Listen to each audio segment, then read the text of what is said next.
Next concept we are going to discuss about lessors accounting in leases. Lessor is the owner of the asset who allows usage of asset against payment of periodical lease rent. Lessor is the owner of the asset who allows usage of asset against payment of periodical lease rent. Now, it can be defined systematically. A lessor is an entity that provides lessor is an entity that provides right to use an underlying asset for a period of time in exchange for consideration. Suppose our company is giving a car on lease basis to a lessee for a period of 5 years. So for a specific term of 5 years, we are providing the lessee the right to use of the asset. Against that, what is the consideration we are receiving? Lease rent. We are receiving lease rent. So lessee is the entity that provides the right to use an asset, an underlying asset, for a period of time in exchange for consideration. Then with respect to lessor, first lessor has to classify whether it is financial lease or operating lease. From lessee side, there is no need of such classification. But from lessor side, initially, lessor has to classify it as a financial lease or operating lease. So based on that only, the income recognition arises. When to recognize the income, how to recognize the income, depending upon the nature of the lease only. Financial lease and operating lease. So how to decide the nature? Is it financial lease or operating lease? This is based on the substantial risks and rewards only. So financial is a lease that transfers substantially all risks and rewards incidental to the ownership of the underlying asset. So financial lease is a lease that transfers substantially all risks and rewards of the underlying asset. Whereas operating lease is a lease that does not transfer substantially all risks and rewards of the underlying asset. So the only difference is, in case of financial lease, all risks and rewards are substantially transferred. Whereas in case of operating lease, all risks and rewards are not substantially transferred. All risks and rewards relating to the asset are substantially transferred in financial lease, whereas those are not substantially transferred in case of operating lease. Then here, the importance is therefore substance of the transaction rather than form.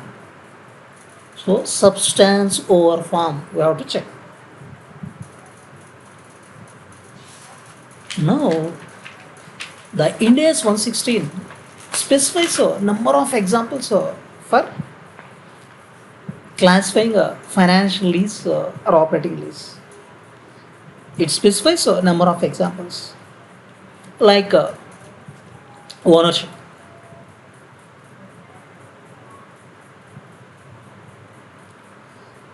If the lease contract transfers the ownership of the asset to the lessee by the end of the lease term. So if ownership is transferred in favor of the lessee by the end of the lease term, suppose our lease term is 5 years, at the end of 5 years, the car is transferred in favor of the lessee. So we are discussing an example about leasing of car for a period of 5 years. At the end of 5 years, the lessee will become the owner of the car. Definitely, we can consider financially, substantially, all risks and rewards are transferred.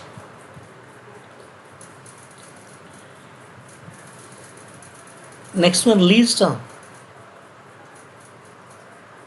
The lease term covers a major part of the economic life of the asset. It is like the life of the asset is like 6 or 7 years. The lease term is 5 years. So it is covering the major part of the economic life, even if the title is not transferred. So lease term, if it covers a major part of economic life, even the title is not transferred. Suppose in our example, 5 years is later. If life of the asset car is like 6 or 7 years, definitely it is covering a major part of the economic life. We can consider it as substantially all risks and rewards are transferred, and financially. Then next example, present value of lease payments. Present value of lease payments covers substantially the fair value of the asset. So present value of lease payments covers substantially the fair value of the asset. Then also we can consider it as a financial lease, because substantial risks and rewards are going to transfer in favor of the lessee. Then one more example, purchase option. The lessee has the option to purchase the asset at the end of lease term. Suppose in our example, 5 years is the lease term. At the end of 5 years, lessee has the right to purchase the car. Then, if it is reasonably certain that he will exercise the option, if it is reasonably certain, the lessee will exercise the option. It means the offer is at a substantially lower value than the fair value on the date of the option. So the offer is at substantially lower value than the fair value of the asset on the date of option. Suppose by the end of lease term, its fair value will be around 1,50,000 estimation. We are offering it for 50,000. That is substantially lower value we are offering. So we can say reasonably certain he will exercise. Then also we can consider it as financial lease. So lessee has an option to purchase the asset, and it is reasonably certain that he will acquire the asset at the end of lease term. One more example. The asset is of a specialized nature, which can be used by the lessee only without any modifications, without major modifications. Only lessee can use. So it is of special nature, which can be used by the lessee without major modifications. So in this context also, we can consider the lease as financial lease. All these are examples only.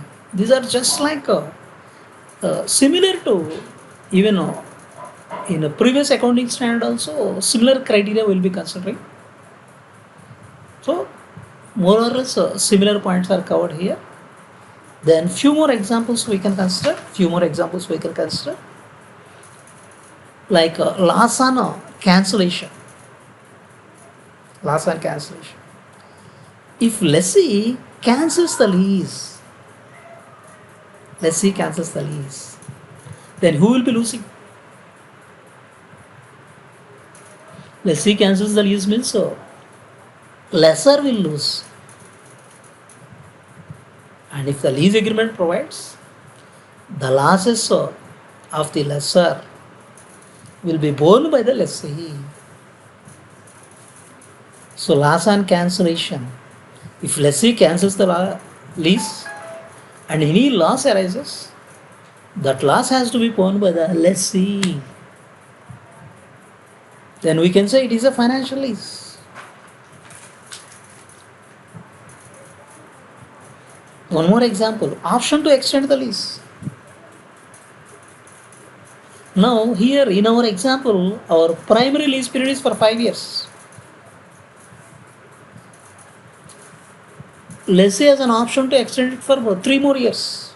Lessee has the option to continue the lease for the secondary period like 3 years at a rent which is substantially lower than the market rent. Now at that point of time market rent will be like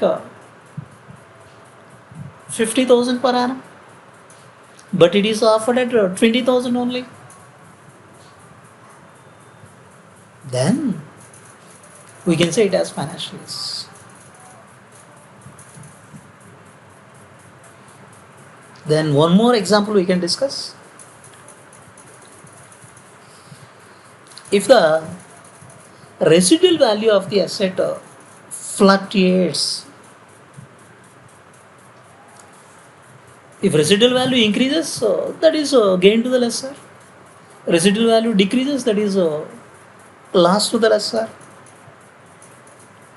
The gains or losses due to fluctuation in the residual value accrues to the lessee. So, risk of fair value fluctuation accrues to the lessee. Then in that situation also it can be considered as financial lease. So, sir, how it will be arising to the lessee? Gains or losses? It is like the gain whatever it is there in the form of rebate in the form of rent. Rent is reduced to that extent. So like that benefits are offered means benefits or losses are passed on to the lessee means that can also be considered as financial lease. So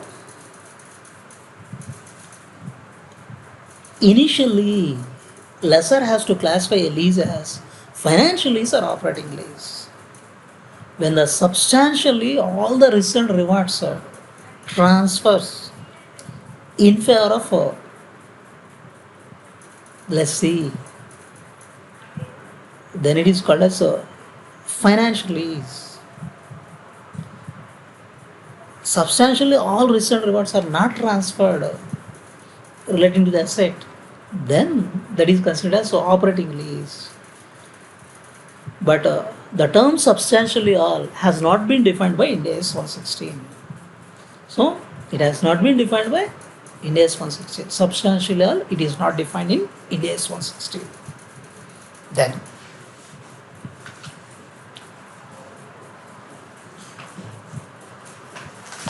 based on the classification of financial lease or operating lease, the income recognition and point of timing, all these depends.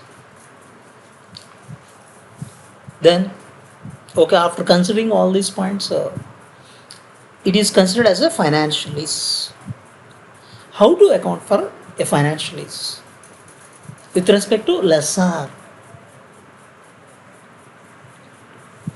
till now, the asset is carried on in our books on the asset side. If we are already holding the asset, till now that will be on the asset side, our asset side, lessor's asset side. Now, we are giving on financial lease basis to the lessee. So substantially all recent rewards are transferred in favor of the lessee. Then is it after lease agreement also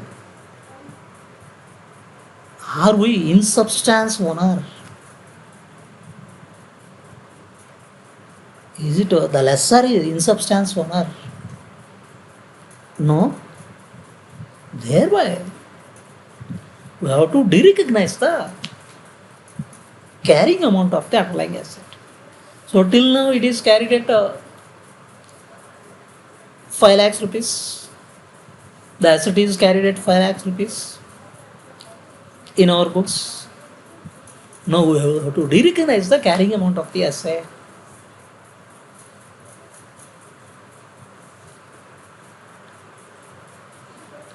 Then recognize the net investment in the lease. Recognize the net investment in the lease. What is this net investment? Before that, we will discuss gross investment. Gross investment is nothing but total of lease payments plus unguaranteed residual value. Total of lease payments is like 60,000 per annum for 5 years, 3 lakhs, plus unguaranteed residual value like 20,000, 3 lakh 20,000. That is gross investment. Total of lease payments plus unguaranteed residual value. Sir, then what is net investment? Present value of lease payments and a present value of unguaranteed residual value. Simply, if gross investment is discounted, converted into present value, that is nothing but net investment. Then what is the discounting rate? The discounting rate is the implied interest rate in the lease. Implied interest rate in the lease. That we have to consider as discounting rate.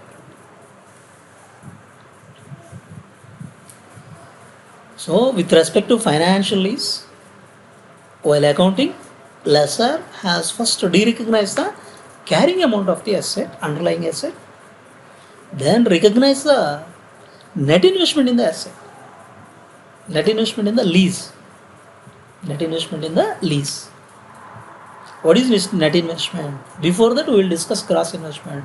Gross investment is the total of lease payments plus unguaranteed residual value. Net investment is present value of these values. Present value of lease payments plus present value of unguaranteed residual value.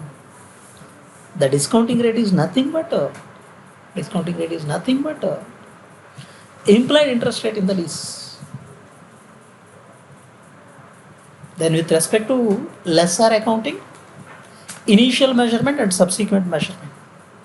With respect to initial measurement, whatever we are discussing, first de-recognize the carrying amount of the asset and recognize gain or loss on sale.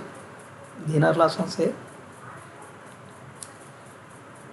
Recognize the net investment in the lease. So we have to de-recognize the carrying amount of the asset and immediately we are de-recognize means it is the gain or loss may arise on sale. We have to recognize net investment in the lease. Sir, then how to calculate the gain or loss, profit or loss?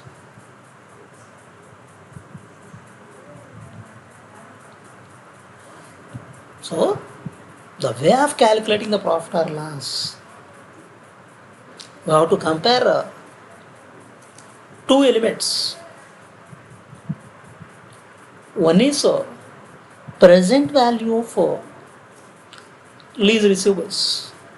Present value of lease receivables. It is like present value of lease receivables is like 2 lakhs. It has to be compared with carrying amount of the asset. Carrying amount of the asset. Like carrying amount of the asset. The carrying amount of the asset is like 2,50,000. Present value of lease payments are like 2 lakhs. We have to recognize 50,000 loss. Now, few more elements we have to analyze.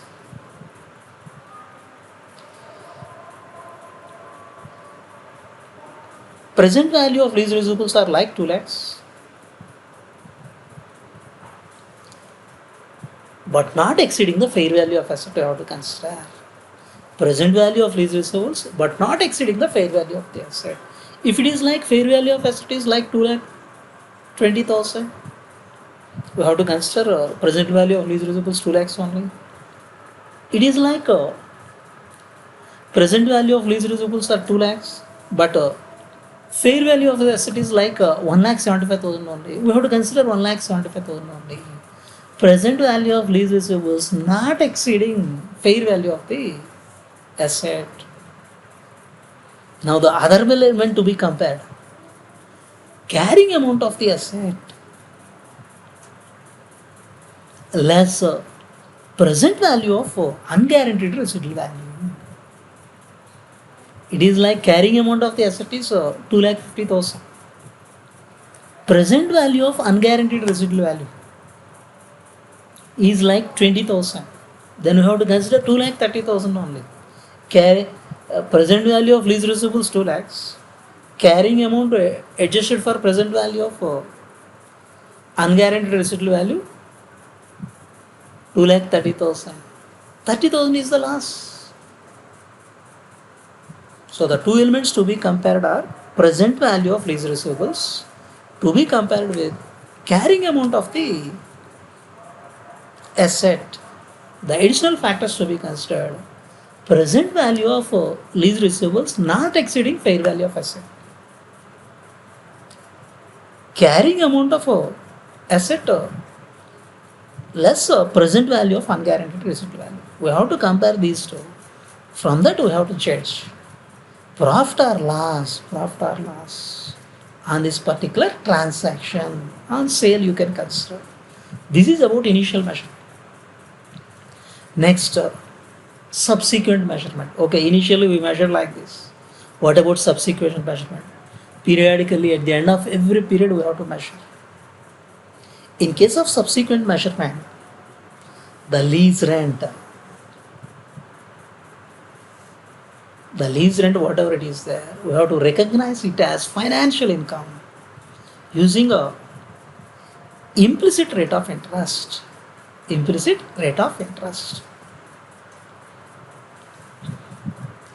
So the lease rent income, whatever it is there, we have to recognize as a financial income based on a implicit rate of interest. Balance portion to be adjusted to the net investment.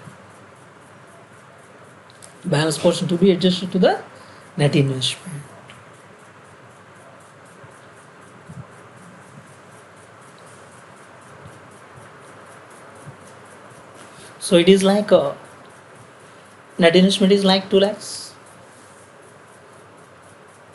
Implicit rate of interest is like 10%. 2 lakhs plus 10%, 20,000 financial income. 2,20,000 we will consider. Whereas lease receivable you have received 60,000. Then the net investment will come down to 1,60,000. 2 lakhs plus 20,000 minus 60,000. It will come down to 1,60,000. Like that we have to recognize. And one more point. We have to recognize income from variable lease payments.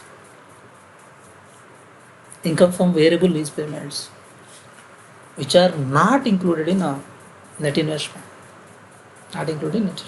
Like some may be linked to the performance, some may be linked to the other factors which are not included in the net investment. So that has also to be considered as income. This is accounting treatment for financial lease with respect to the lessor.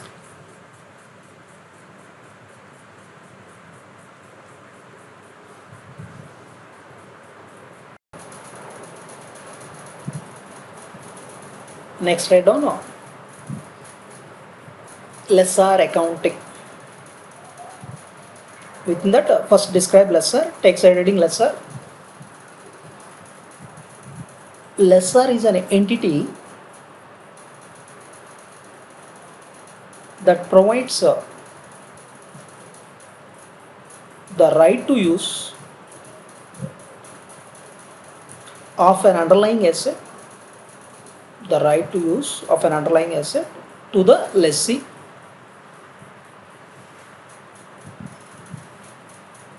Next sentence. Initially, the lessor has to classify a lease as financial lease or operating lease.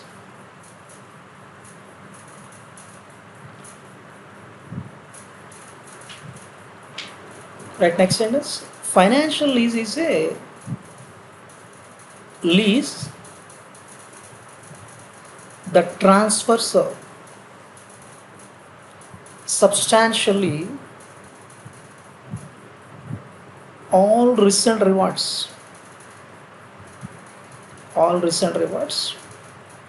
relating to ownership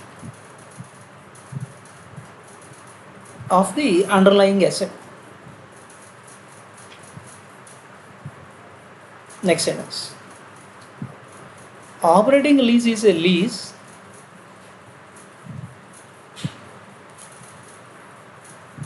that does not transfer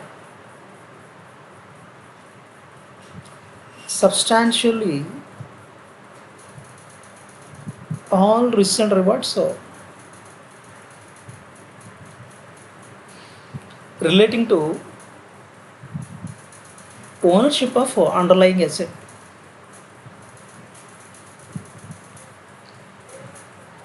Ownership of underlying asset. So initially, lessor has to classify whether a lease is a financial lease or operating lease.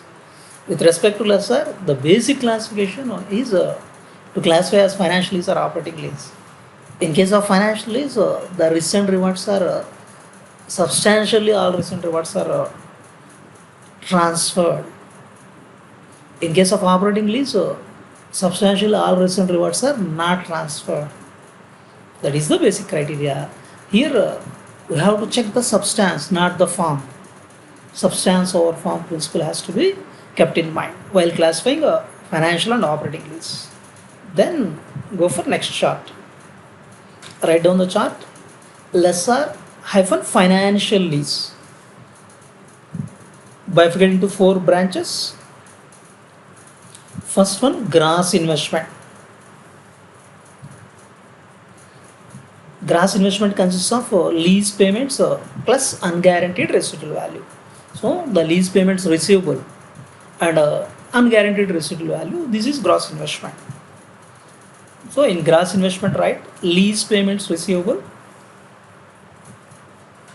plus unguaranteed residual value. Now next branch, net investment. Net investment is nothing but discounting these values. Whatever gross investment is there, discounted value is nothing but net investment. So present value of gross investment, simply right. Net investment. Present value of lease payments receivable plus present value of unguaranteed residual value. So simply we can say present value of gross investment. Now the next question, what should be the discounting rate? Go for third branch. Discounting rate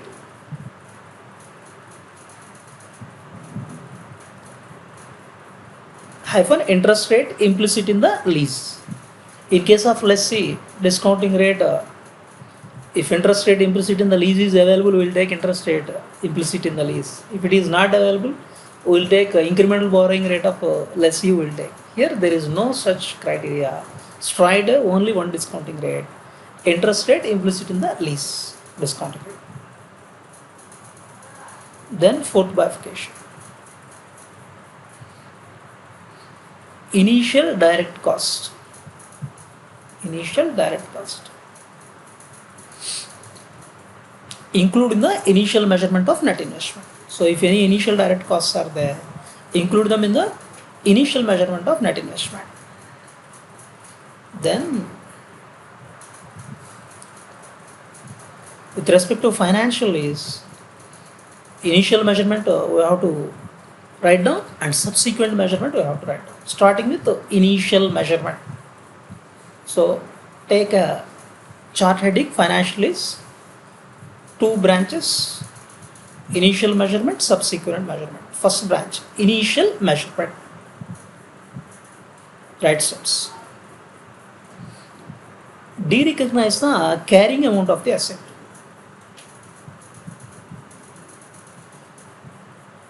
And recognize profit or loss. So it is no more our asset because we are offering on financial lease. It is no more our asset. So de-recognize the carrying amount. Whenever you are de-recognizing the carrying amount, definitely some profit or loss will arise. So you de-recognize the carrying amount and recognize the profit or loss. Then recognize the net investment in the lease. Because we are offering on financial lease, whatever net investment in the lease we have to recognize. Then second branch, subsequent measurement. Within this 2 branches, first branch, lease rent.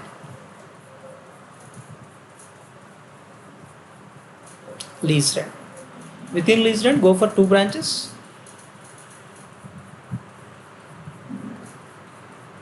First branch, recognize financial income hyphen using an implicit rate of interest.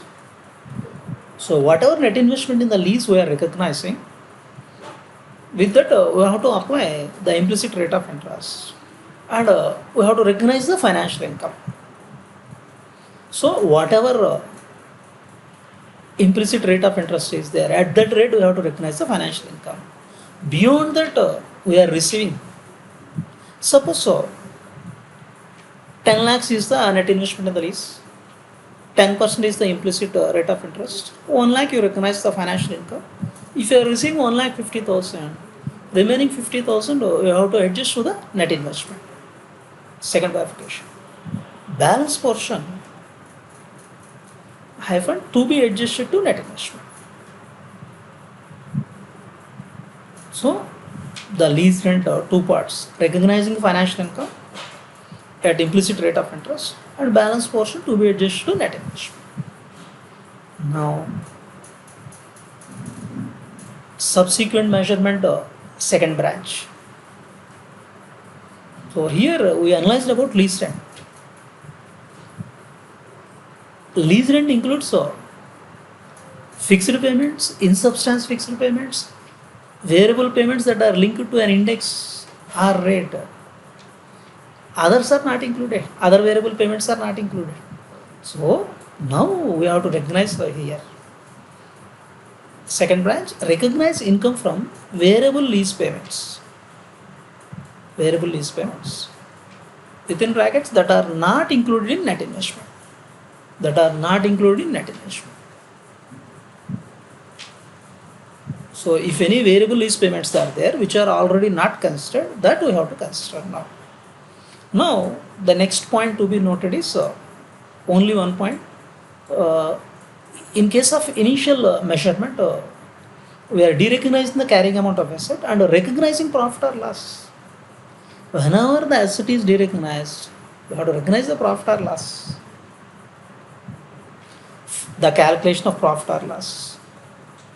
So profit or loss. Generally, while calculating profit or loss, we will be comparing 2 values. In case of sale, carrying amount of asset with sale value will be comparing. Here it is not sale, but it is lease. Here the procedure will be little bit different. So first one to be recognized is present value of lease receivables. Present value of lease receivables or fair value of the asset. Whichever is lower, we have to take. So present value of lease receivables not exceeding fair value of the asset. Whichever is lower, we have to consider. So write down profit oblique loss, fair value of asset, or present value of lease receivables, whichever is lower. This is one element. Next one, carrying amount of asset. Right within inner column, carrying amount of asset less present value of unguaranteed residual value. So we have to exclude present value of unguaranteed residual value from carrying amount of asset. Remaining balance write down in outer column. Now you compare these two elements. Then we can arrive at the difference is nothing but profit or loss. This is profit or loss calculation. This is with respect to financials. Now the next one. If it is an operating lease. Operating lease means the calculation process is very simple. Just we have to recognize the income. How to recognize the income? The lease rental income, whatever it is there, either we have to recognize on straight line basis or any other systematic basis. Any other systematic basis. So take side heading next one, operating lease. Operating lease. A lessor shall recognize lease payments as income either on straight line basis or on another systematic basis.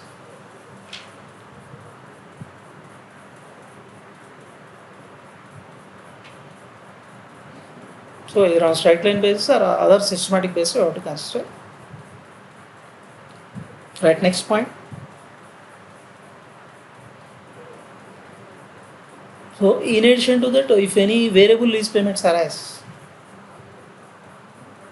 if variable lease payments are two types, which are linked to index or rate, that will be included in lease rentals. If those are not linked to index or rate, those are not included in lease rental payments. So like that, any variable lease payments are there. As and when they are earned, they are to be considered as income. Right, next point. After lease commencement, lessor has to recognize any variable lease payments. Any variable lease payments as they are earned within bracket that do not depend on an index or rate. So in case of operating lease, the calculation is simple process. Just recognize the lease rental income either on straight line basis or on any other systematic basis. In addition to that, any variable lease payments are there which are not already considered. That is nothing but which are not linked to the index or rate. Recognize them as and when they are earned.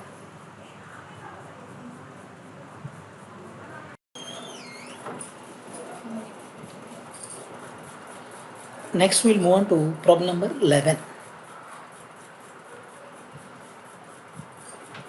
A lessor enters into a 10-year lease of equipment with, let's see, the equipment is not specialized in nature and is expected to have alternate use to the lessor at the end of a 10-year lease term. Now the lease is for 10 years. This is lease for equipment. The equipment is not specialized in nature and it is expected to have alternate use to the lessor at the end of 10 years lease term.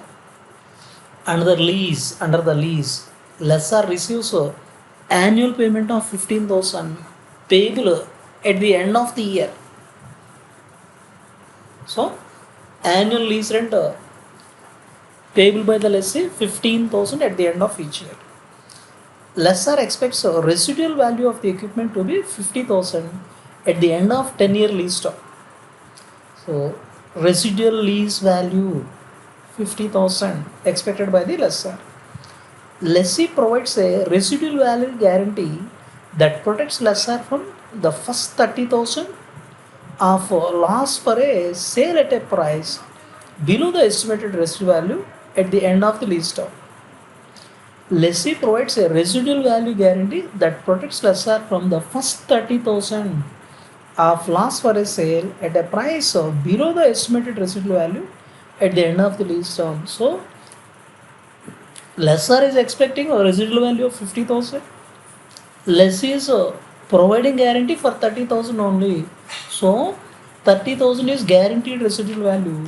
Remaining 20,000 is unguaranteed residual value. Out of 50,000, lessee provides guarantee for 30,000. 30,000 is guaranteed residual value. Remaining 20,000 is unguaranteed residual value. The equipment has an estimated remaining economic life of 15 years, a carrying amount of 1 lakh and a fair value of 1 lakh 11,000. Estimated remaining life is 15 years, carrying amount 1 lakh, fair value 1 lakh 11,000. The lease does not transfer ownership of the underlying asset to lessee at the end of the lease term or contain an option to purchase the underlying asset. So ownership does not transfer to the lessee and it does not contain a purchase option for the lessee. The interest rate implicit in the lease is 10.078%. How should the lessor account for the same in its books of account? So this is lessor account. We are analyzing lessor accounting. Then whenever we are analyzing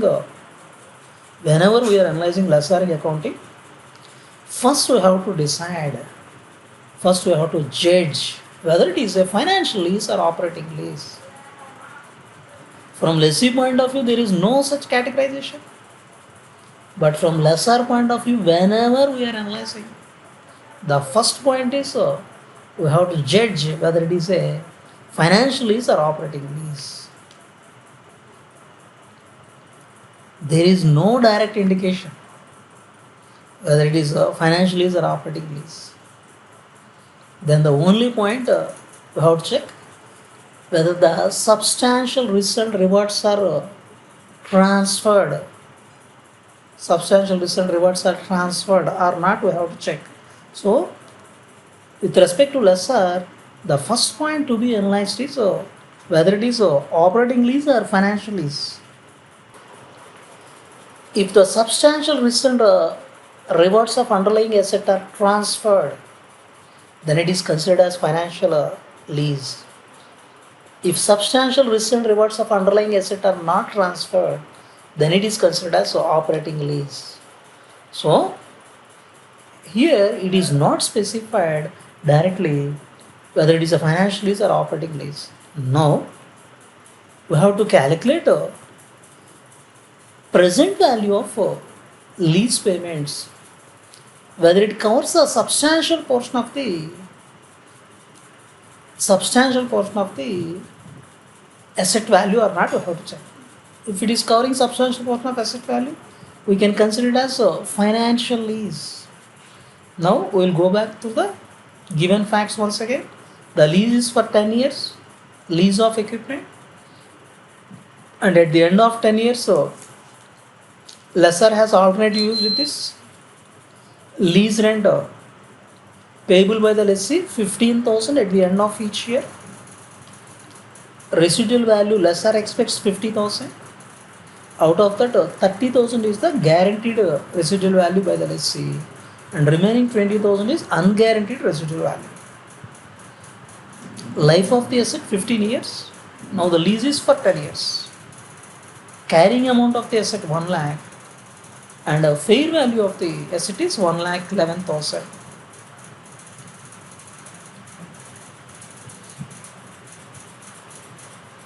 The lease does not transfer the underlying asset, ownership of underlying asset at the end of lease term, and purchase option is also not there. So there is no direct indication whether it is a Financial lease or operating lease? For analyzing that, we have to calculate the present value of lease payment, present value of lease payments, discounted at implicit rate of interest. So the lease payments involves 15,000 per annum, 15,000 per annum payable by the lessee over a period of 10 years. Then lessor expects residual value of 50,000. Out of that, 30,000 is the guaranteed residual value and 20,000 is the unguaranteed residual value. So we have to arrive at a present value of lease payments, present value of lease payments. Then that has to be compared with the value of asset. Based on that, we can judge whether it is a financial lease or operating lease. Then first we will calculate the present value of lease payments. So when we are accounting from lessor point of view, the first point to be analyzed is whether it is financial lease or operating lease. So accounting will be different for financial lease and operating lease. There is no direct indication. For analyzing this, we are calculating present value of lease payments. So if present value of lease payments substantially covers the fair value of the asset, that is financial lease, otherwise operating lease. So 1 to 10 years lease rent involved is 15,000. 10th year guaranteed residual value by the lessee is 30,000. So present value of minimum lease payments, first we will arrive. From that we will calculate net investment in the lease. Net investment in the lease. So in this table we are going to calculate two calculations. One is present value of minimum lease payments and second one is net investment in the lease. So 1 to 10 years 15,000 lease rent, 10th year guaranteed residual value 30,000. The discounting rate, implied interest rate of the lease 10.078%. So this 15,000 is the repetitive cash flow for 10 years. The annuity factor is 6.124. 15,000 into 6.124, 91,860. Then guaranteed residual value 30,000 into 0.383. This factor for 10th year 11,490. Total comes to 1,03,350. This is present value of minimum lease payments. Present value of minimum lease payments. Then next step we will calculate net investment in the lease also. Because there is unguaranteed residual value, for net investment we have to count the unguaranteed residual value also. The 1,03,550 is a present value of minimum lease payments. Now next step. Unguaranteed residual value 20,000. Lessor expects 50,000 residual value. Out of that 30,000 is guaranteed by the lessee. Remaining 20,000 unguaranteed residual value. 10th year. Factor 0.383.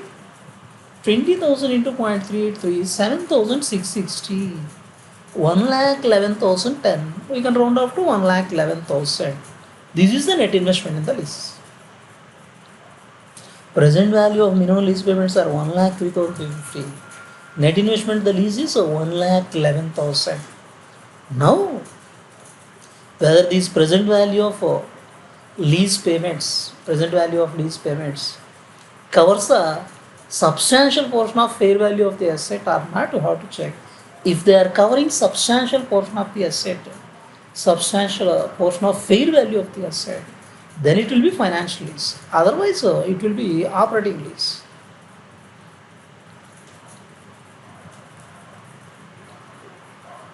The equipment has an estimated remaining economic life of 15 years, a carrying amount of 1 lakh and a fair value of 1,11,000. Fair value 1,11,000. Fair value of the asset 1,11,000. Present value of minimum lease payments 1,03,350. So present value of minimum lease payments covers a substantial portion of fair value of asset. So it is a financial lease. financial lease. Present value of minimum lease payments covers a substantial portion of the fair value of the asset. So it is a financial lease. Then accounting in case of financial lease. First, we have to derecognize the carrying amount of the asset. The carrying amount is 1 lakh, it is specified. The carrying amount of the asset is 1 lakh. When we are giving it on lease, we have to derecognize the asset carrying amount, whatever it is there, asset carrying amount, we have to derecognize. And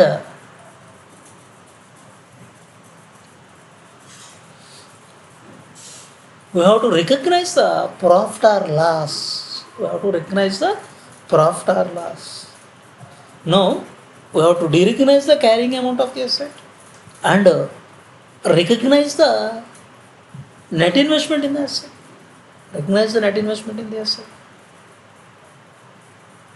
So, carrying amount is 1 lakh, whereas net investment in the asset is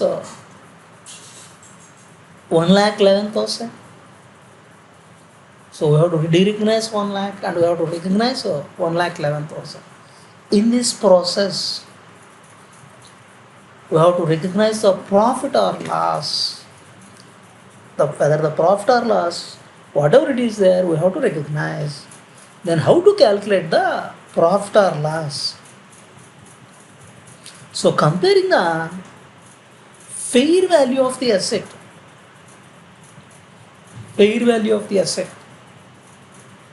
or present value of lease rent receivable. Fair value of asset is 1 lakh 11,000 here. Present value of lease payments receivable is 1 lakh 3,350. So least of these two, 1 lakh 3,350 we have to consider.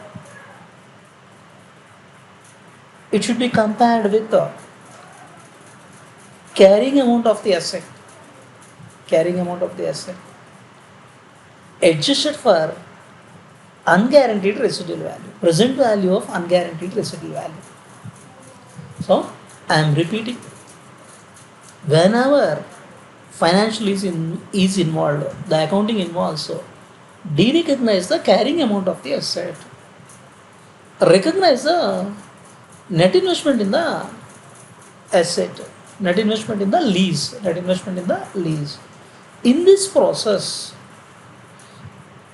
whether it is a profit or loss, we have to analyze the profit or loss and we have to account for the profit or loss. How to arrive at profit or loss? So for arriving profit or loss, which amount we are going to receive? With this lease agreement, we are going to receive present value of lease payments we are going to receive.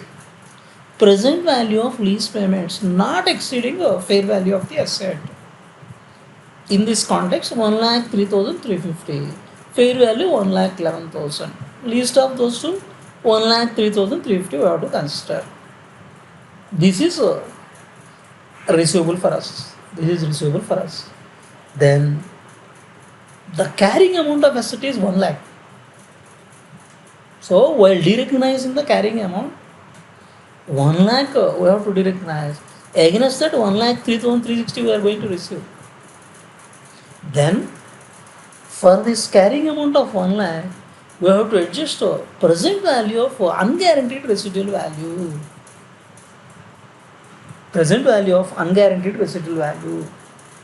Here we arrived the present value of unguaranteed residual value 7,660. So 1 lakh minus 7,660, that is 92,340. So 92,340 we have to compare with the present value of minimum lease payments. And the gain or loss we have to check. This is another point we have to incorporate. And so this is with respect to initial measurement. Derecognizing the carrying amount, recognizing the profit or loss, and recognizing the net investment in the lease. This is initial measurement. Then subsequent measurement.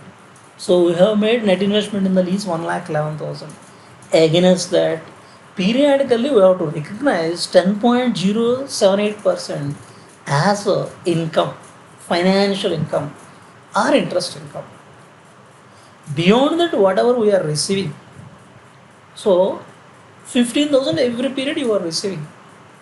Out of that, 10.078% has to be considered as financial income or interest income, and beyond that, whatever we are receiving, that has to be adjusted towards net investment in the lease. Net investment in the lease. This is accounting with respect to financial leases. That we concluded it is a financial lease. So next step, we have to arrive at a profit or loss on derecognition. We are going to derecognize the carrying amount of the asset. Profit or loss we have to check. Now, the present value of lease payments are 1,03,350 we are going to receive. Fair value of asset is 1,11,000. Least of these two, 1,03,350. So simply our present value of receivables not exceeding fair value, 1,03,350. Now carrying amount of asset is 1 lakh. From that we have to exclude present value of unguaranteed residual value. 20,000 unguaranteed residual value is there. Its present value is 7,660. So 92,340 is the net carrying amount.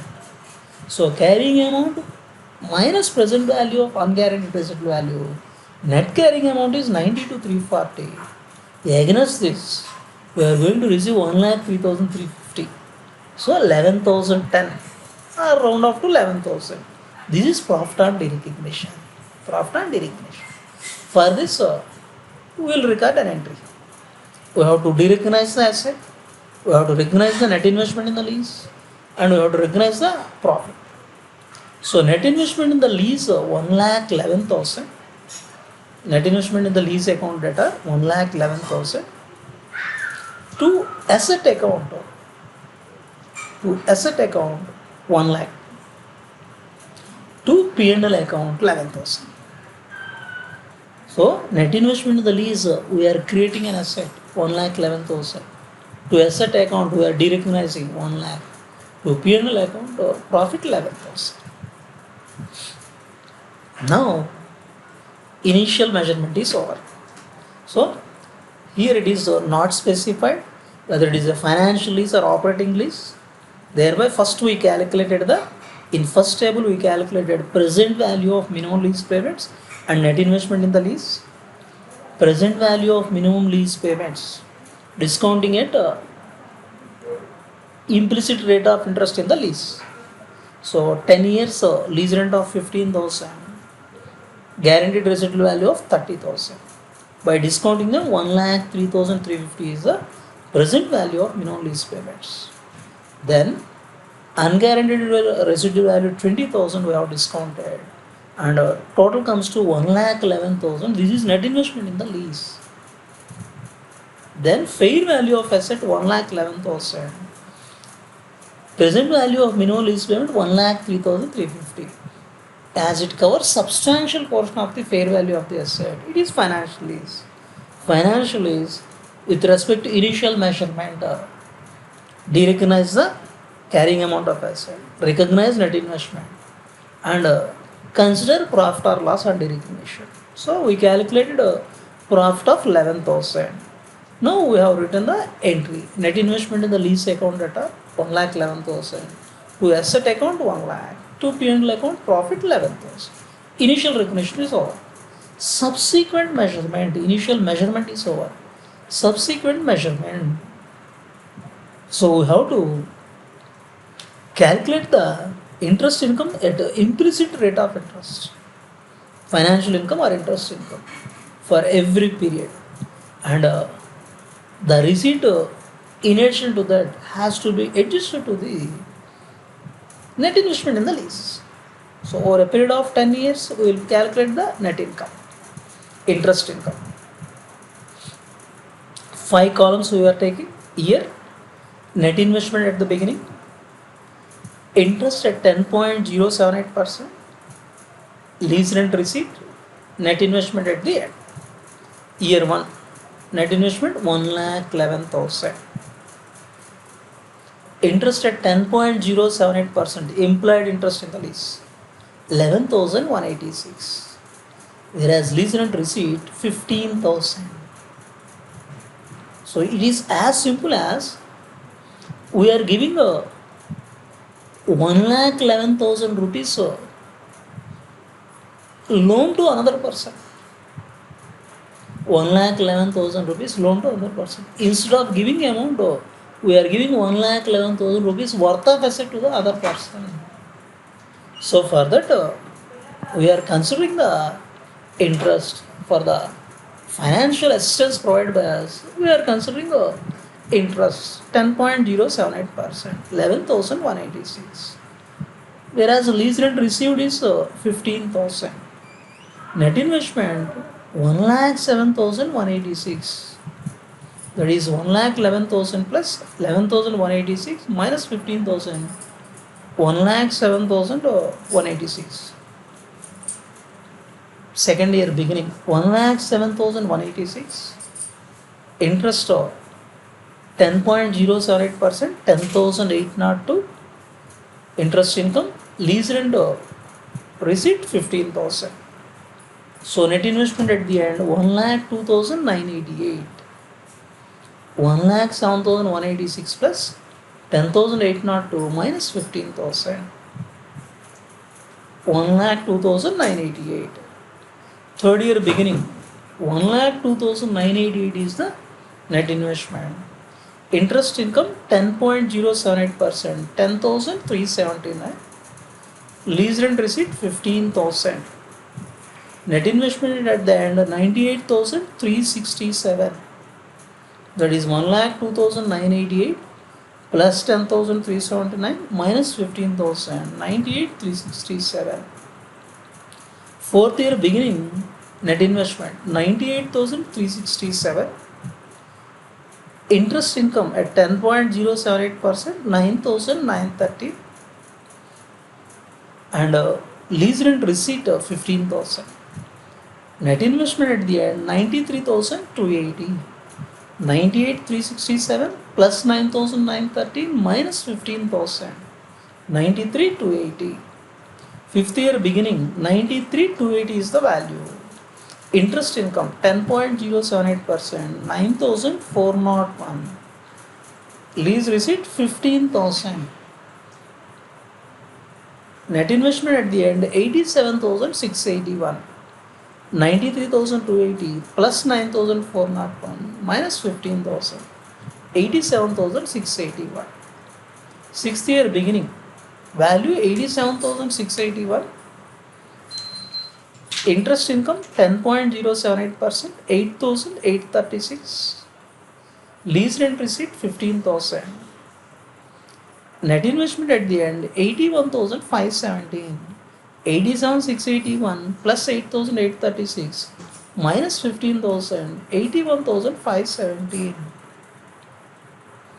Seventh year beginning 81,517 is the value. Interest income 10.078%, 8,215. Lease rent receipt 15,000. Net investment at the end 74,732.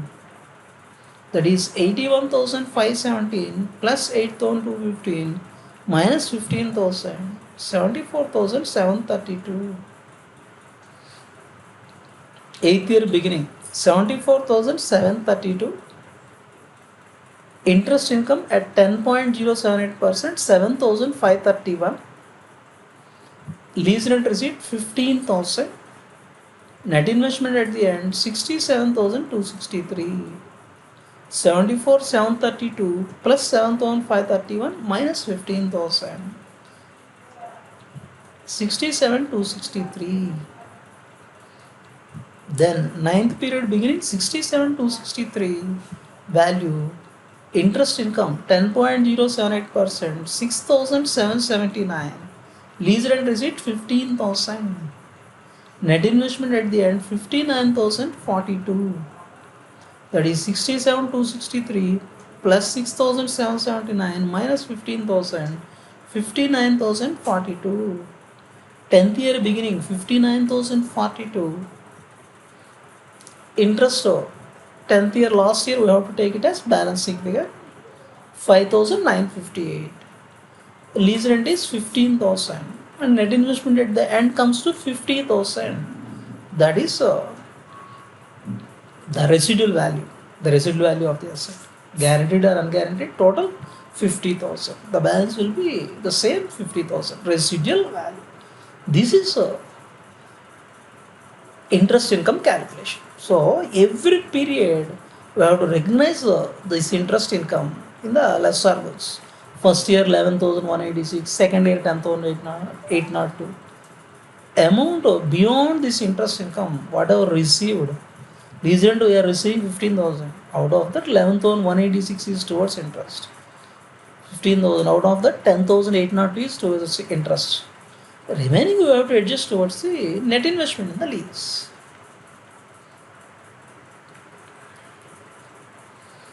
Then lease rent 15,000 for year 1.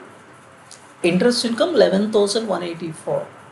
Remaining 11,186. Remaining 3,814. That is to be adjusted to net investment. Second year lease rent 15,000. Interest income 10,802. Remaining 4,198.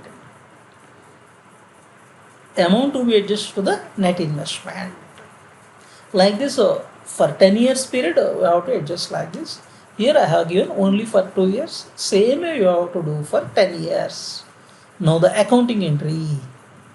Bank account data 15,000. Whatever the lease rent received, bank account data 15,000. To interest income 11,186. To net investment in the lease 3,814. For year 1. Year 2. Bank account data 15,000. To interest income 10,802. To net investment in the lease 4,198. So, with respect to lesser accounting, the special points in the problem, with respect to lesser accounting, first we have to decide whether it is a financial lease or operating lease. Here, there is no direct indication.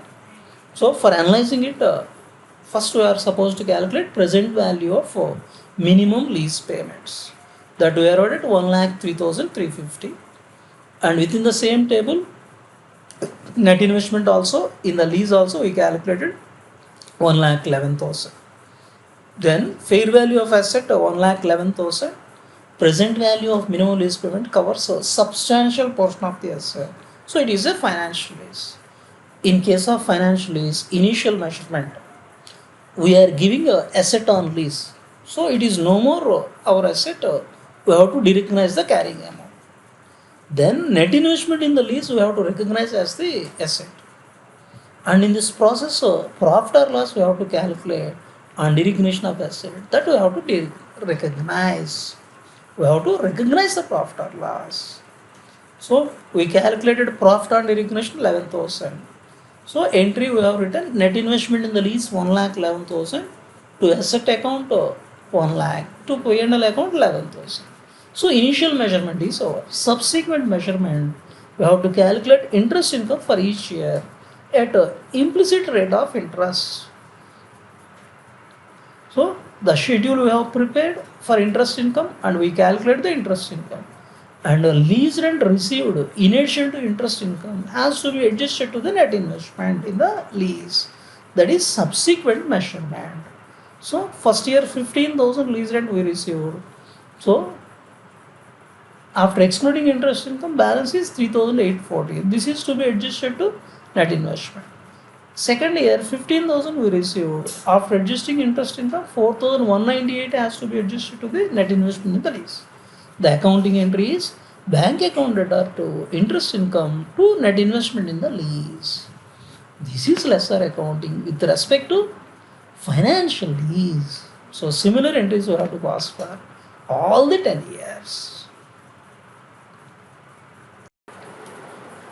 Next concept we will be discussing sale and leaseback transactions. The sale and leaseback transactions basically arises because of shortage in liquidity. Our organization may be having number of assets, but it is having a shortage in liquidity. Sufficient liquid funds are not available.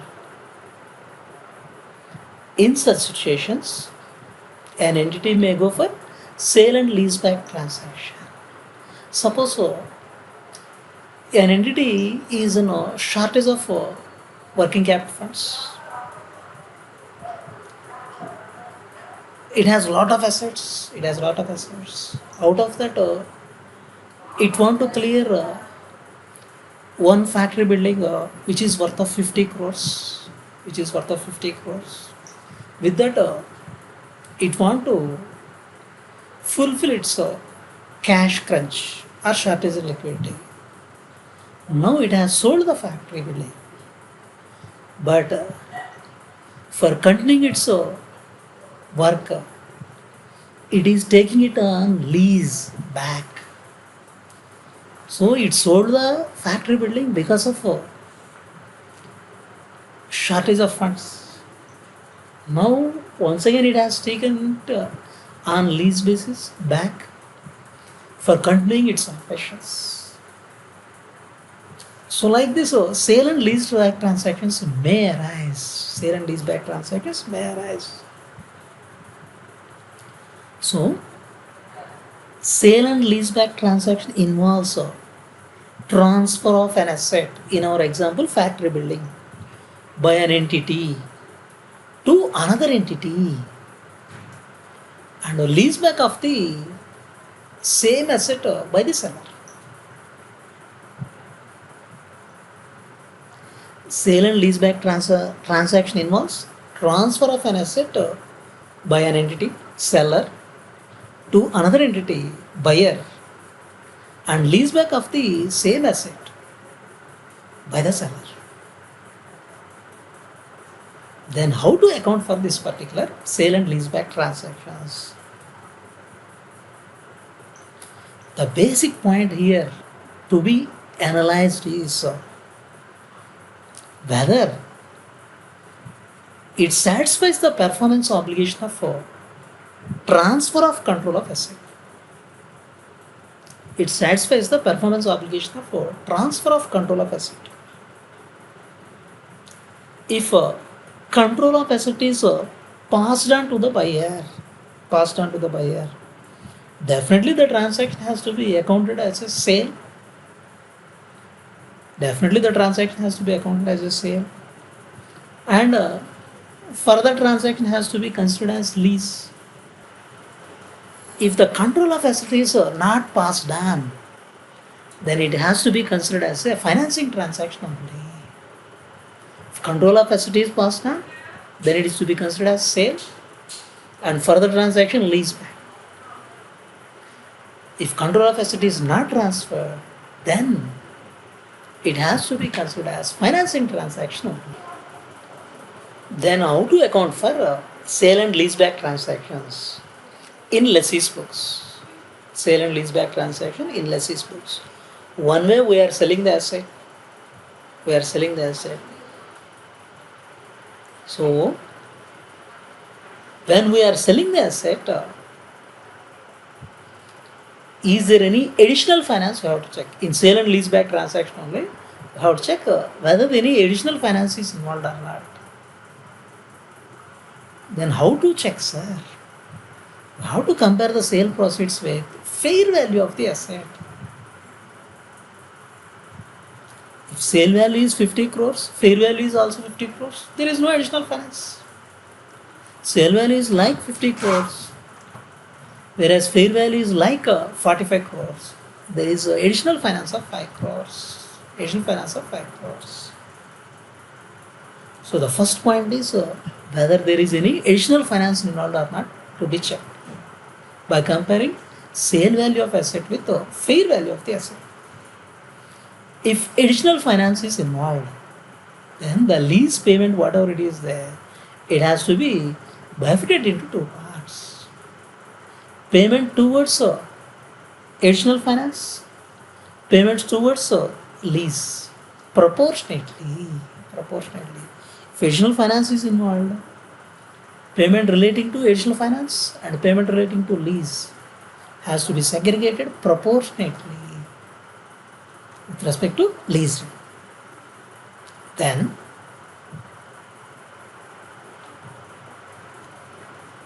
while recognizing the right of use of asset, normally whatever be the lease payments we are committing, for that we will calculate the present value of lease payments. In normal transactions, right of use of asset is considered as equal to present value of lease payments. In case of sale and lease back, we cannot consider like that.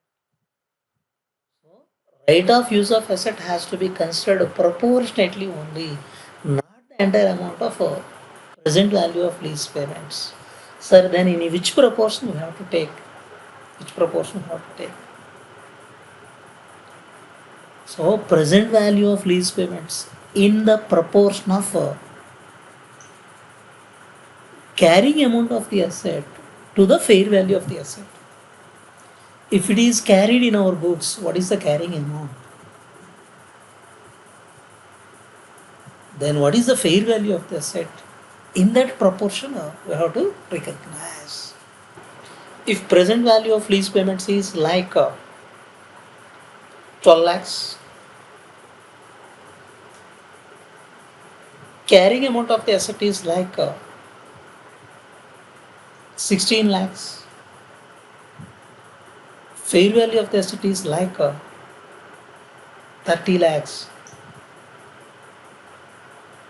We will not consider the entire 12 lakhs present value of lease payments, 12 lakhs as right of use of asset. 12 lakhs in the proportion of carrying amount of asset to the fair value of the asset. 12 lakhs into carrying amount 16 lakhs divided by fair value 30 lakhs. In that proportion we will consider.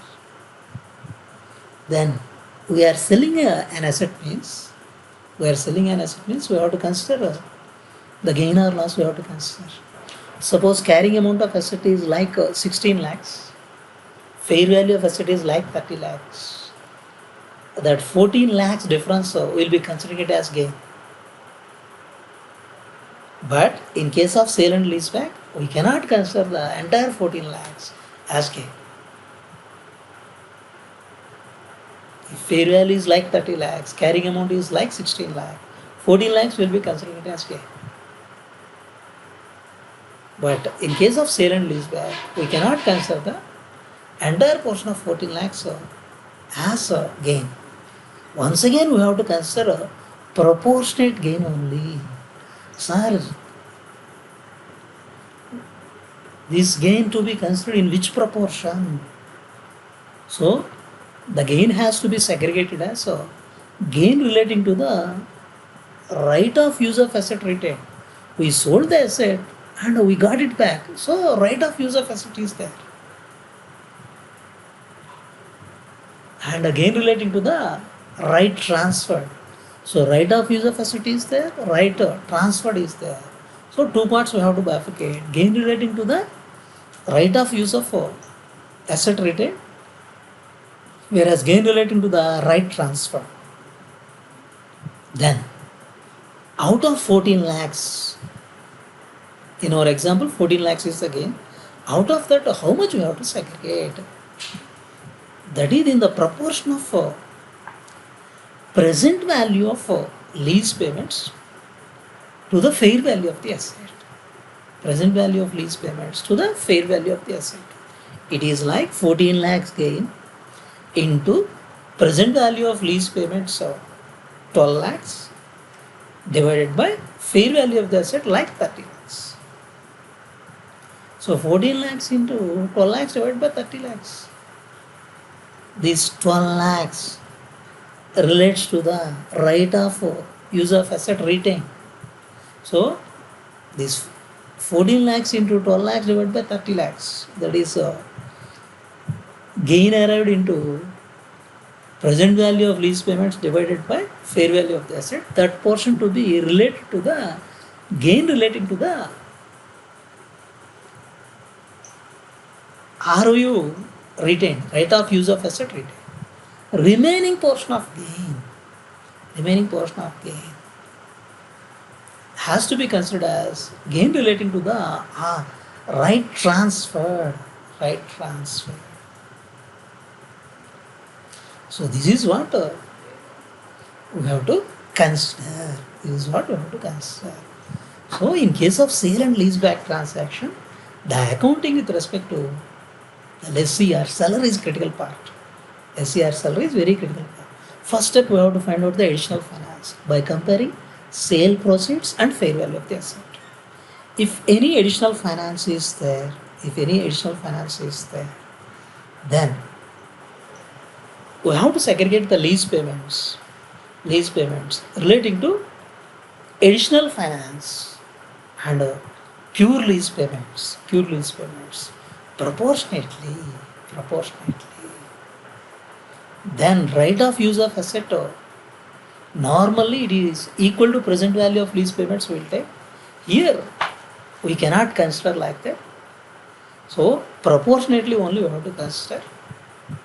So present value of lease payments into carrying amount of asset divided by fair value of asset.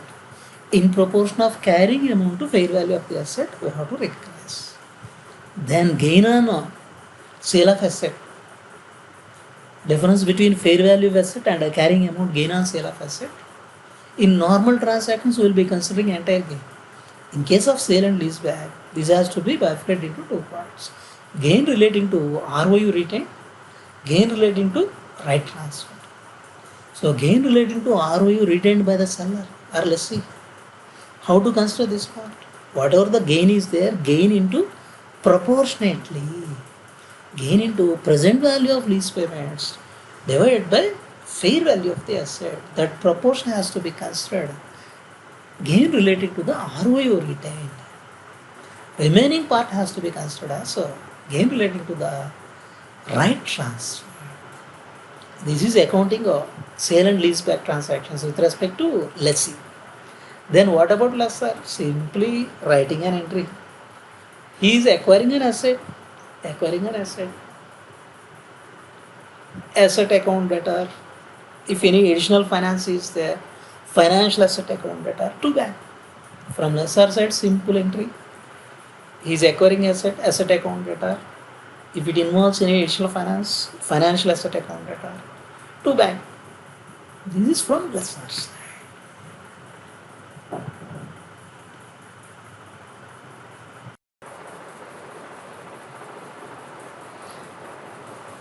Next, write down sale and leaseback transactions.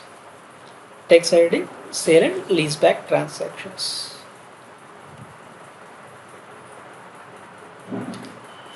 A sale and leaseback transaction involves a transfer of an asset by an entity.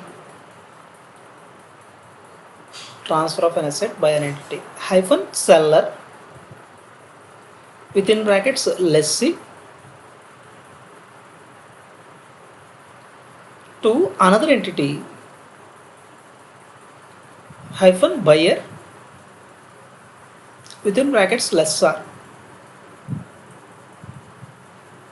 and the leaseback of the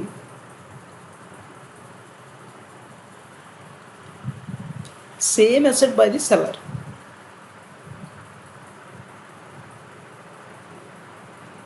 Within brackets lessee. So in case of sale and leaseback transaction, seller will transfer the asset to the another entity. So seller will sell to the buyer, and seller will acquire it on a lease basis. Right, next point. While determining the transfer of an asset, it should be accounted for as a sale within brackets or purchase comma, the fact to be analyzed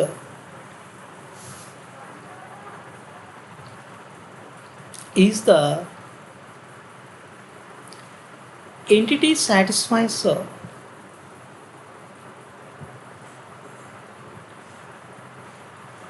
a performance obligation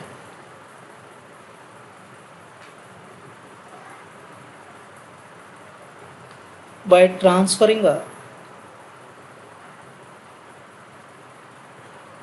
control of an asset.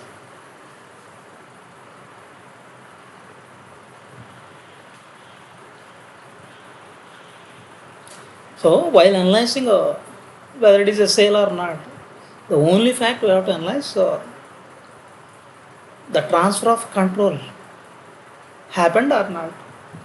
So the performance obligation is satisfied by transfer of control or not, we have to check. Right, next one. If the control of asset is passed to the buyer, comma, then the transaction is accounted for as a sale within brackets or purchase, and the transaction as a lease.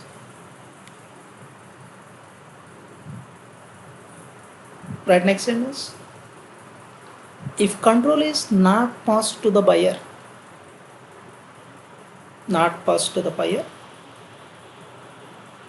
comma, then account the transaction as a financing transaction.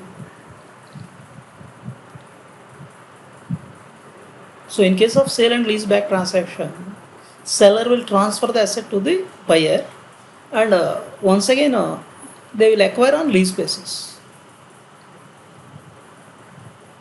While analyzing the transfer of asset, whether it is sale or not, only the fact to be analyzed is whether the performance obligation has been satisfied by transfer of control or not, by transfer of control of asset. If control of asset is passed on to the buyer, then it's a sale transaction, accounted as sale, and further transaction as lease. If control is not passed to the buyer, then we have to account for it as a financing transaction only. Next, we'll move on to problem number 12. An entity, seller, lessee, sells a building to another entity, buyer, lessor, for cash of 30 lakhs rupees. Immediately before the transaction, the building is carried at a cost of 15 lakhs. At the same time, seller, lessee enters into a contract with the buyer, lessor for the right to use the building for 20 years. With the annual payments of 2 lakhs rupees payable at the end of each year. This is a sale and lease back transaction. The building is sold for 30 lakhs. Building carrying amount is 15 lakhs. So in the books it is carried, or its cost is 15 lakhs. It is sold for 30 lakhs. And it is taken on lease back for 20 years. 2 lakhs lease rent payable at the end of each year. So this is a sale and lease back transaction. The terms and conditions of transaction are such that transfer of building by seller lessee satisfies the requirement for determining when a performance obligation is satisfied in Ind AS 115 revenue from contract with customers.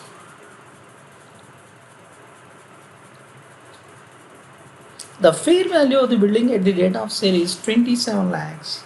Initial direct costs, if any, are to be ignored.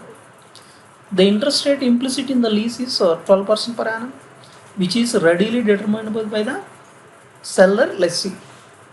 Buyer lessor classifies the lease of the building as an operating lease. how how should the asset transaction be accounted by the seller lessee and buyer lessor? How it should be accounted for? He is asking. Now this is a sale and leaseback transaction. The sale and leaseback transaction arises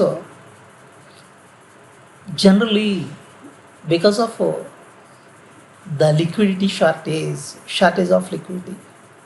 So our organization is in need of funds. We have asset which is necessary for our operations, but at the same time we are shortage in liquidity. Then we can sell the asset. We can sell the asset so that we will get immediate liquid funds. Immediate liquid funds, and at the same time we can take it back on lease basis for uses of the asset. So whenever the organizations have liquidity shortage or cash crunch, and they are having an asset, they may go for sale and leaseback transaction. Now, going back to the question once again, here a building is sold and taken on lease back, sold for 30 lakhs. Its cost or carrying amount is 15 lakhs. The building is taken on lease for 20 years, 2 lakhs rupees per annum lease rate.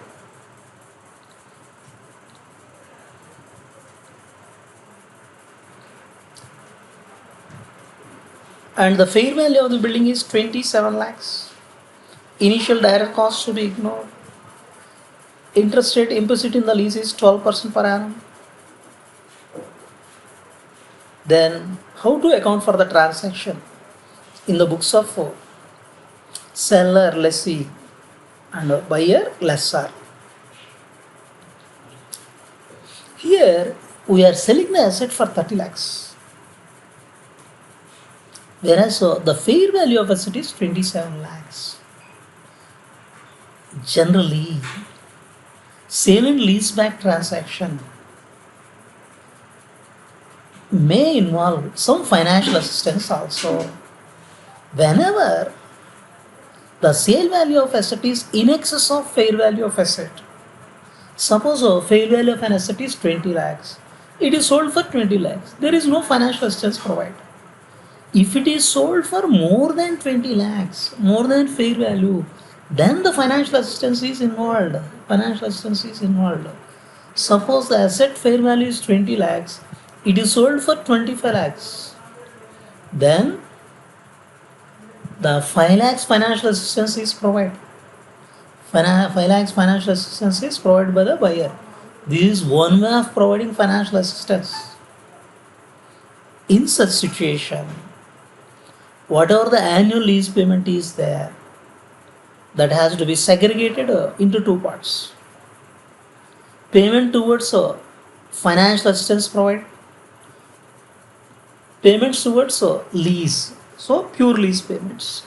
So if financial assistance is provided, payments towards financial assistance we have to segregate, and pure lease payments we have to segregate. That is the first segregation to be made.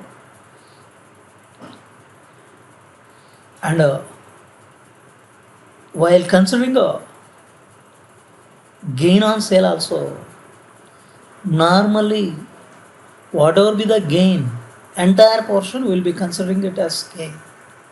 Entire portion will be considering it as gain. Suppose so, in this transaction, the carrying amount is 15 lakhs, fair value is 27 lakhs, fair value of the building. It is sold for 30 lakhs. So, the sale value 30 lakhs is in excess of fair value. Fair value is 27 lakhs, 3 lakhs in excess. That 3 lakhs is considered as financial assistance provided.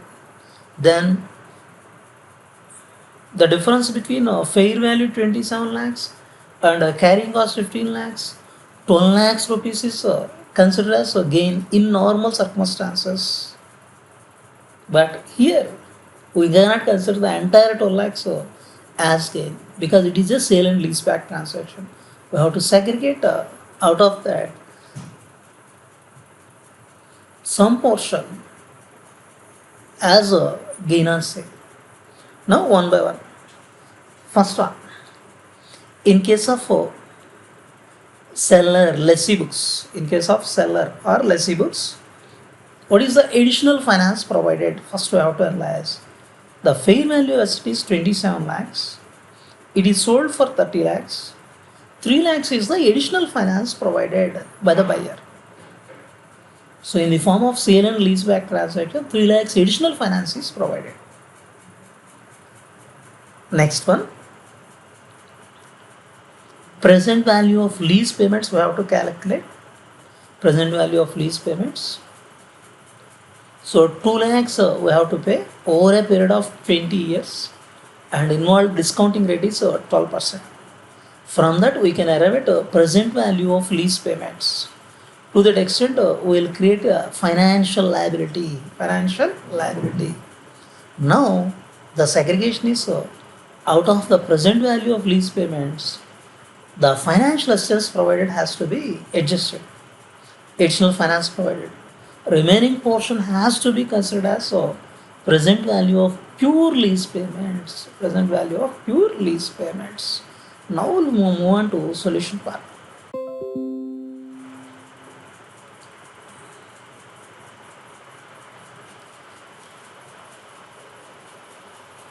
So this is a sale and lease back transaction. In seller lessee books, first we have to find out additional finance. Sale proceeds 30 lakhs. Sale proceeds 30 lakhs. Fair value of asset 27 lakhs. So in the books, whatever the asset it is there, whatever the building is there, its fair value is 27 lakhs. It is sold for 30 lakhs. So the realization is in excess of the fair value. That has to be considered as the 3 lakhs has to be considered as additional finance provided by the buyer. 3 lakhs additional payment made by the buyer in excess of fair value is to be considered as additional finance provided by the buyer. The next one, present value of lease payments. 2 lakhs is the lease rent payable annually for a period of 20 years, 1 to 20 years, 2 lakhs lease rent. Discounting rate 12%. Discounting rate 12%. So repetitive cash flows are there. We can go for annuity factor. At 12% rate for 20 years, annuity factor is 7.47. 2 lakhs into 7.47, 14 lakh 94,000. Present value of lease payments. Present value of lease payments. Then it has to be segregated into two parts. Out of this additional finance provided by the buyer, 3 lakhs has to be excluded. So total present value of lease payment 14 lakh 94,000. But financial assistance provided by the buyer is 3 lakh. Exclude that 3 lakhs, 11 lakh 94,000. This has to be considered as present value of pure lease payments. So out of total 14 lakh 94,000 present value of lease payment, 3 lakhs has to be related to the additional finance, repayment for additional finance.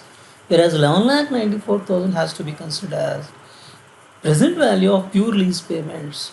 Now lease rent, whatever we are paying 2 lakhs, it has to be bifurcated into two parts. That is relating to the additional finance one portion and relating to the lease payments another portion.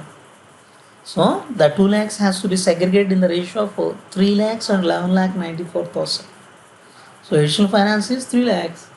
Present value of pure lease payments are 11 lakh 94,000. So the 2 lakhs lease rent payment annually has to be segregated into these two parts. Then annual payment 2 lakhs. Out of that relating to the additional finance, 2 lakhs into 3 lakhs divided by 14 lakh 94,000.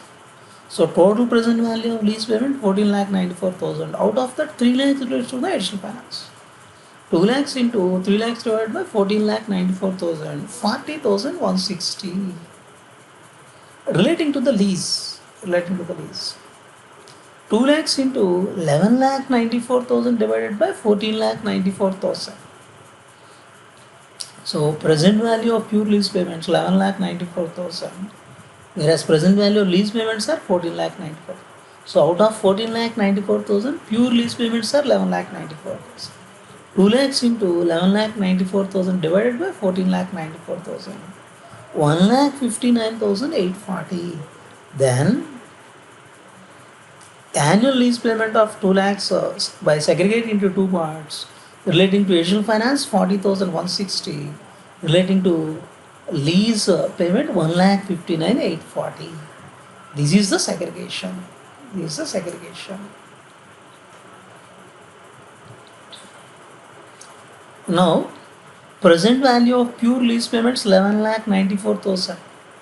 So, initial measurement of financial liability 11 lakh 94,000. Right of use of asset, generally be considered as equal to this 11 lakh 94,000 in normal lease transactions. Normal lease transactions, right of use of asset is considered as 11 lakh 94,000. But in case of sale and leaseback transaction, ROU, right of use of asset, we cannot take 11 lakh 94,000. So this present value of lease payments will be considering it as initial lease liability, and the right of use of asset will be taken as equal to the amount 11 lakh 94,000. 11 lakh 94,000. But that is in normal lease transactions, that is definitely right. But in case of sale and leaseback transaction, we cannot go like that. Then how to proceed? We'll go back to the question. The fair value of the building is 27 lakhs, whereas building is carried at a cost of 15 lakhs. So 11 lakh 94,000 normally we will be considering at a right of use of asset in normal lease transactions. Here not straight away 11 lakh 94,000. Its carrying amount is 15 lakhs, whereas fair value is 27 lakhs. 27 lakhs. In that proportion only we have to consider. Till now it is continued as asset in our books. Now we are selling and taking it on lease back. So this is a sale and lease back transaction. In this type of situation, we have to consider such portion which is equivalent to carrying amount of the asset related to fair value of the asset. That portion only we have to consider.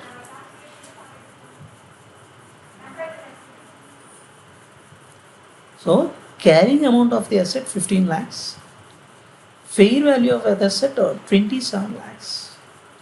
Now right of use of asset has to be considered equivalent to that proportion. 15 lakhs out of 27 lakhs. 11 lakh 94,000 into 15 lakhs divided by 27 lakhs. 6 lakh 63,333 only. In case of sale and lease back transaction, we have to consider ROE of asset like this. So 11 lakh 94,000 is the present value of lease payments, pure lease payments. Out of that, the proportion we have to consider carrying amount of asset 15 lakhs divided by fair value of asset 27 lakhs. So 6 lakh 63,333. This is the ROE of asset part. Now we have sold the asset.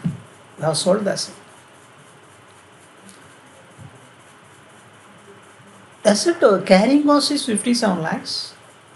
It is sold for 30 lakhs, whereas fair value is 27 lakhs. Now, the difference between fair value and sale value, 3 lakhs is considered as additional finance provided.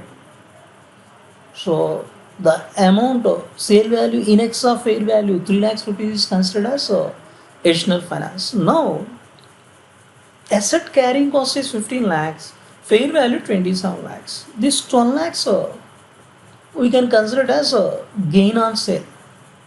In normal transactions, so definitely we can consider the 12 lakhs as gain. Here, in case of sale and leaseback, the 12 lakhs we cannot consider as gain. Out of 12 lakhs, out of 12 lakhs, only certain portion we have to consider as gain on sale. Gain on sale. So which portion we have to consider? So the fair value of asset is 27 lakhs. Fair value of asset is 27 lakh. Whereas so 11 lakh 94,000 11 lakh 94,000 relates to present value of lease payment. Present value of lease payments. So that proportion is the gain relating to ROU retained. So right of use of asset, we have retained certain portion, whereas right transferred in favor of the buyer. So the gain has to be segregated. Gain relating to ROU asset retained by the seller, that is retained by us. Gain relating to right transferred in favor of the buyer. Two parts we have to segregate. This 12 lakhs are now to be segregated into two parts. Relating to ROU retained by seller, relating to right transfer to the buyer. That 12 lakhs now has to be segregated. 12 lakhs into 11 lakh 94,000 divided by 27 lakh. 27 lakhs is the total fair value, whereas 11 lakh 94,000 is the present value of pure lease payments. That proportion we have to consider. That is 5 lakh 30,667. 5 lakh 30,667. This is a gain relating to ROU retained by the seller. Remaining portion 12 lakhs minus 5 lakh 30,667. 6 lakh 69,333. This is gain relating to the right transfer. So like this gain also we have to segregate. Now for this we can write the entry. We sold for 30 lakhs, we received 30 lakhs, bank account data 30 lakhs, and ROI of asset, here we have to consider right of use of asset 6 lakh 63,333. ROI of asset account data 6 lakh 63,333. To building, it is carried at 15 lakhs to building. To financial liability 14 lakh 94,000. The financial liability 14 lakh 94,000. Present value of lease payments 14 lakh 94,000. This is the entry initially we have to record. And to P&L, gain on right transfer 6 lakh 69,333. So the entry is bank account data 30 lakhs, sale process received. ROU of asset, right of use of asset 6 lakh 63,333. To building account 15 lakhs, the carrying amount. To financial liability, present value of lease payment 14 lakh 94,000. To P&L account, gain on right transfer 6 lakh 69,333. Now in lessor books, lessor is acquiring the asset. Building account data 27 lakh, fair value, at fair value it should be recognized. Financial asset account data 3 lakhs, financial assistance provided 3 lakhs, to bank account 30 lakhs. This is the entry in lessor's books. Just we will go through the main points once again. In case of sale and leaseback transaction, initially the asset is sold for 30 lakhs, the fair value 27 lakhs. So the sale value in excess of fair value 3 lakhs is to be considered as additional finance. Then present value of lease payments 14 lakh 94,000 is the present value of lease payments.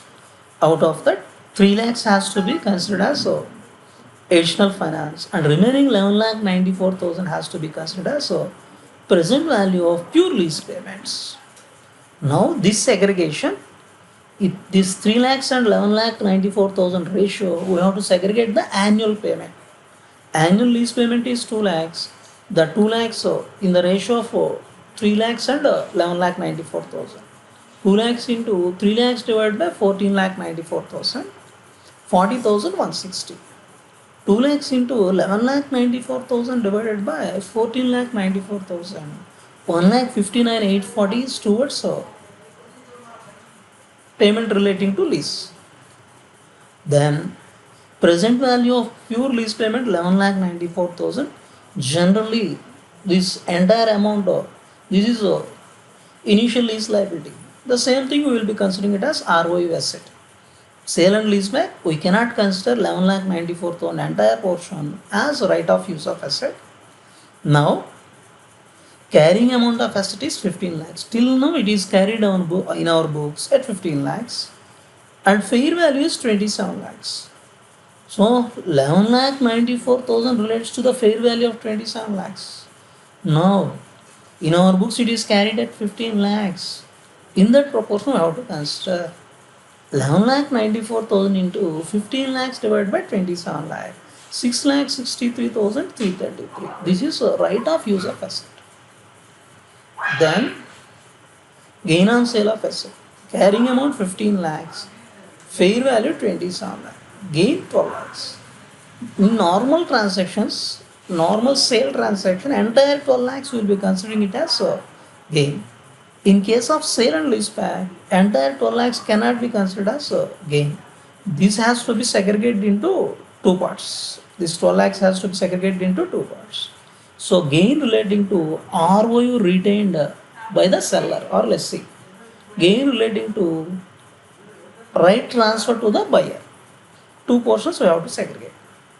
12 lakhs into 11 lakh 94,000 present value of pure lease payments divided by 27 lakh fair lakhs. In that proportion, the gain relating to ROU retained we have to segregate. 5 lakh 30,667. Then remaining 12 lakhs minus 5 lakh 30,667. 6 lakh 69,333. This is gain relating to the right transfer. Now the journal entry is bank account data 30 lakhs, ROU asset account data 6 lakh 63,333. ROU of asset, right of use of asset has to be considered. To building account, building we are selling, its carrying amount is 15 lakhs. To financial liability 14 lakh 94,000. Total present value of lease payments. To P&L account, gain on right transfer 6 lakh 69,333. Then in case of lessor's books, building he is purchasing, building account at 27 lakhs. Financial asset, additional finance provided 3 lakhs. To bank 30 lakhs. This is the accounting in case of sale and leaseback transactions.